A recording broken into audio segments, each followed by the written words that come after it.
ప్రియమైన వారలారా, నేటి ఉదయకాలపు వాక్య ధ్యానంలోకి ప్రేమపూర్వకమైన ఆహ్వానాన్ని అందిస్తున్నాను. ప్రార్థించుదాం. కనికరం గల ప్రభా, వాక్యం ద్వారా మాట్లాడమని యేసు ప్రభుల వారి దివ్యనామం అడిగి వేడుకుంటున్నాం తండ్రి. ఆమెన్.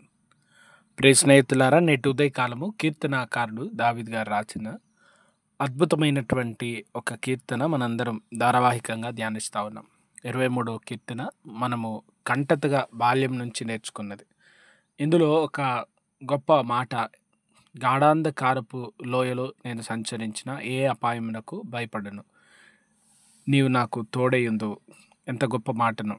గాఢాంధకారపు లోయ తెలుగులో ఈ రీతిగా అనువాదం జరిగింది, కానీ ఆంగ్లంలో గమనించినట్లయితే the valley of the shadow, fear of the shadow of death, భయము కలిగించేటువంటిది, మరణ ఛాయ కలిగినటువంటి లోయ. మరణ ఛాయ, మరణము వంటి నీడ, మరణము వంటి నీడ కలిగినటువంటి లోయ అది. ఆ లోయలో సంచరించిన ఏ అపాయమునకు నేను భయపడను అని దేవుని వాక్యము తెలియజేస్తూ ఉంది. ఎందుకంటే నువ్వు నాకు తోడై ఉన్నావు. దావీదు జీవితంలో ఇటువంటి వేదనకరమైన లోయ గుండా ప్రయాణించాల్సి వచ్చింది. అయితే ఇక్కడ జ్ఞాపకం ఉంచుకోవాల్సిన ప్రాముఖ్యమైన విషయం ఏంటంటే, ఈ వేదనకరమైనది, మరణకరంగా కనబడుతుంది, బాధాకరంగా కనబడుతున్న లోయ నివసించే ప్రాంతం కాదు, ప్రయాణించవలసిన మార్గం. అక్కడ ఉండాల్సిన అవసరత లేదు, అక్కడ నిలిచిపోవడానికి అనుకూలంగా లేదది, కానీ అది దాటి వెళ్ళాల్సినటువంటిది. మనందరి జీవితంలో శ్రమ, దుఃఖము, కష్టము కలగక మానదు. చాలా కష్టమైన పరిస్థితులు కూడా కొన్ని సందర్భాల్లో తలెత్తక మానవు. ఇవన్నీ మనము దాటవలసినటువంటి మార్గం, మనం వెళ్ళవలసినటువంటి మార్గం. ఈ భయంకరమైనటువంటి వేదన అనుభవంలో దేవుడు మనతో కూడా ఉన్నాడనేటువంటి ధైర్యం ఉంది. మొదటిది, ఇది తాత్కాలికమైందని జ్ఞాపకం ఉంచుకోవాలి. అయితే ఇక్కడ ఇంకొక ప్రశ్న మన హృదయంలో వస్తుంది, అసలు ఎందుకు ఇటువంటి లోయ అనుభవం మనకు అవసరమైంది? ఎందుకు మనం లోయలోకి వెళ్ళాలి? లోయలోకి వెళ్ళాల్సినటువంటి అవసరత ఏంటి? లోయలోకి వెళ్ళకపోతే ఏమవుతుంది?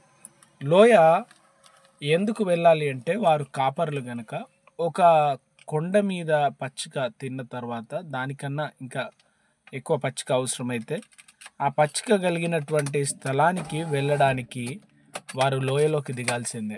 ఈ కొండ దిగి ఇంకో కొండకు వెళ్ళాలంటే ఆ లోయలో దిగిన తర్వాతనే అది సాధ్యమవుతా ఉంది. కనుక కాపరి గొర్రెలతో లోయలోకి దిగి లోయలో నుంచి జాగ్రత్తగా పైకి తీసుకువెళ్ళాలి. ఈ లోయ కూడా భయంకరమైనటువంటిదే, ఎందుకంటే చీకటితో కూడినటువంటిది, ఏమీ కనబడనటువంటిది.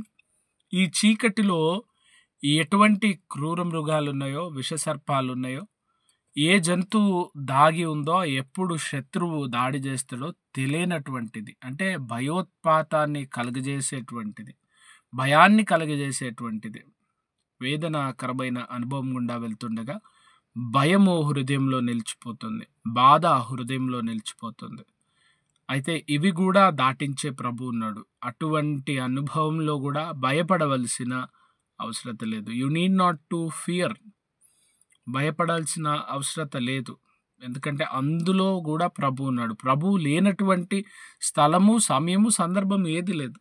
మన వేదనలో, దుఃఖంలో కూడా ప్రభు మనతోటే ఉన్నారు, మనల్ని ఆదరిస్తున్నారు, మనల్ని బలపరుస్తూ ఉన్నారు. ఆ లోయ అనుభవం కూడా మరొక నూతనమైనటువంటి ఉన్నత శిఖరాన్ని అధిరోహించడానికి, ఉన్నతమైన స్థలాన్ని చేరుకోవడానికి, ఉన్నతమైన దీవెనలతో కూడినటువంటి పరిస్థితికి నడిపించబడ్డానికి ఈ దినం లోయ, ఈ దినం శ్రమ, ఈ దినం కష్టం. ఈ దినం శ్రమ, ఈ దినం కష్టం మన జీవితంలో ఒక జ్ఞాపకం, మన జీవితంలో ఒక అనుభవం, మన జీవితంలో విశ్వాస ప్రయాణంలో దేవుని ప్రేమను, విశ్వాసాన్ని మనము అనుభవించడానికి, నేర్చుకొనడానికి, మనం సాక్షిగా మిగలడానికి ఈ అనుభవాన్ని ప్రభు మన జీవితంలోకి ఇస్తున్నారు. ఈ అనుభవాల గుండా ప్రభు నడిపిస్తుండగా ఆయన నిత్యం తోడున్నారని, ఆయన చేయి విడిచిపెట్టారని, మనల్ని బలపరుస్తారనేటువంటి నిరీక్షణతో సాగిపోయే కృప దేవుడు కలుగజేస్తాడు. ఏ కష్టమైన, ఏ శ్రమైనా అది తాత్కాలికమని జ్ఞాపకం ఉంచుకొని ముందుకు సాగిపోదాం. వాటన్నిటి నడుమ ప్రభు కృప, ఆయన కాపుదల ఉందనే సత్యాన్ని గుర్తెరుగుదాం. ప్రార్థించుదాం.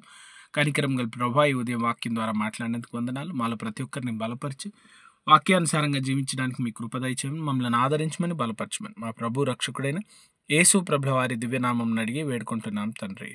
Amen. God bless you all.